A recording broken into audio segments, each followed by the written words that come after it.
जटाटवी गलच्चलप्रवाहपावितस्थले गलेवलम्ब्य लम्बिताम्बुजङ्गतुङ्गमालिकाम् डमट्टमट्टमट्टमन्निनाथवट्टमर्वयम् चकार चण्डताण्डवं तनोतु नः शिवः शिवम्। जय सिया राम स्वजनों। सावन का पवित्र मास चल रहा है। इसमें अगर देवों के देव महादेव जो कि अजन्मे हैं, अनंत हैं, उनके बारे में न जाने न सुने तो सब बेकार है। हिंदू धर्म में श्रावण मास का बहुत अधिक महत्व है। श्रवण नक्षत्र वाले इस मास से अगले 4 माह भोलेनाथ ही सृष्टि का संचालन करते हैं। महादेव को श्रावण मास अत्यंत प्रिय है क्योंकि अत्यधिक वर्षा की वजह से शिव के गर्म शरीर को ठंडक प्रदान होती है। धरती पर छाई हरियाली और आसमान में मेघमालाओं के बीच श्रावणी संस्कार व संकल्प बनकर बरस रही है। सावन मास प्रकृति को समृद्ध बनाता है।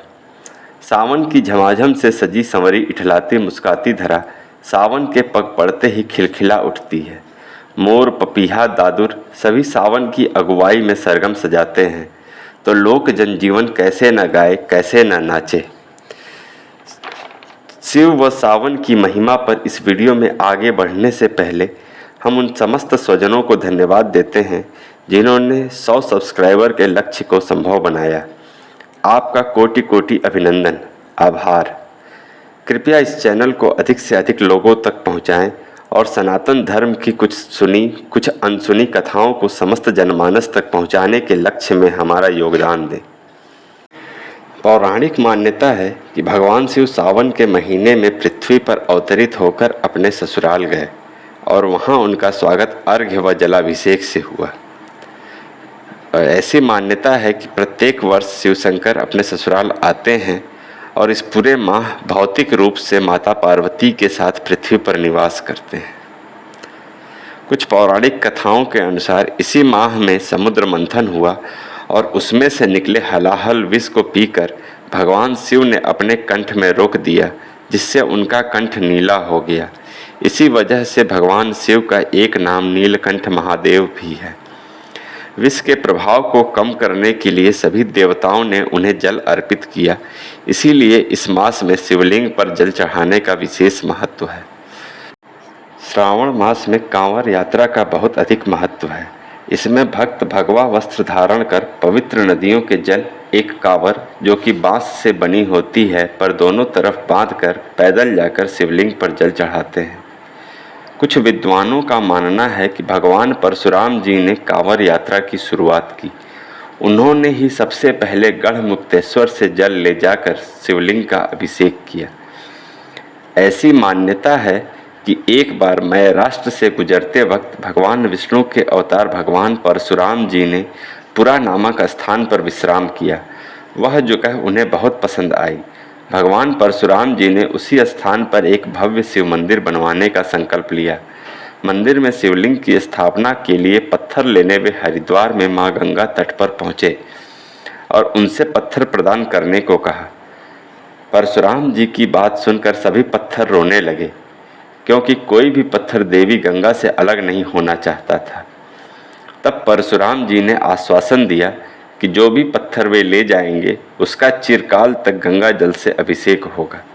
भगवान परशुराम जी ने पत्थर लिया और उसे शिवलिंग के रूप में परशुरामेश्वर मंदिर में स्थापित कर दिया। आज भी कांवरिया हरिद्वार से गंगा जल लाकर मेरठ में परशुरामेश्वर मंदिर में शिवलिंग का अभिषेक करते हैं। बोल बम बम बम। आपने अक्सर कांवरियों को बोल बम बोलते हुए सुना होगा। इसके पीछे की कथा शिवपुराण से संबंधित है। एक बार माता पार्वती को अपने स्वरूप का ज्ञान कराते हुए भगवान शिव ने कहा था, प्रणव अर्थात ओंकार ही वेदों का सार और मेरा स्वरूप है। यही मंत्र मेरी आत्मा है।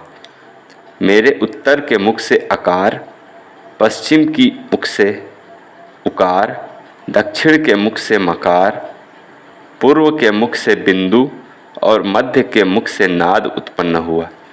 इन सभी 5 अक्षरों से मिलकर ओम बना। कहते हैं बम बम ही प्रणव अर्थात ओम का सरल रूप है। केवल गाल बजाकर बम बम भोले या बोल बम या भोले शंकर कहकर भगवान शिव को साष्टांग दंडवत करके प्रसन्न किया जा सकता है। इसीलिए वे आशुतोष कहे जाते हैं। अक्सर कहा जाता है कि स्त्रियां व निम्न वर्ण के लोगों को शिवलिंग की पूजन नहीं करनी चाहिए। इसके निवारण स्वरूप शिवपुराण में भगवान रुद्र ने स्वयं कहा कि द्विजों के लिए वैदिक पद्धति से शिवलिंग का पूजन श्रेष्ठ है, जबकि अन्य लोगों के लिए वैदिक पद्धति से पूजन की सहमति नहीं है, अर्थात वे किसी भी अन्य पद्धति से पूजन कर सकते हैं। शिवलिंग का तात्पर्य शिव के प्रतीक से है। लिंग का अर्थ चिन्ह या प्रतीक होता है। शिवलिंग कोई भी स्वरूप है जिसमें हम शिव की कल्पना करते हैं। शिव पुराण में वर्णित है कि एक अंगूठा भी शिवलिंग हो सकता है। शिव तो निराकार परमात्मा है, उनका स्वरूप प्रकाश समान है। अब पॉइंट ऑफ लाइट की पूजा कैसे करें? इसीलिए शिव को एक आकार दिया गया और शिव को उनके चिन्ह के रूप में शिवलिंग की पूजा की गई। स्वजनों, इस वीडियो में हमने श्रावण मास के पौराणिक महत्व व कांवड़ यात्रा की शुरुआत की कथा बताई।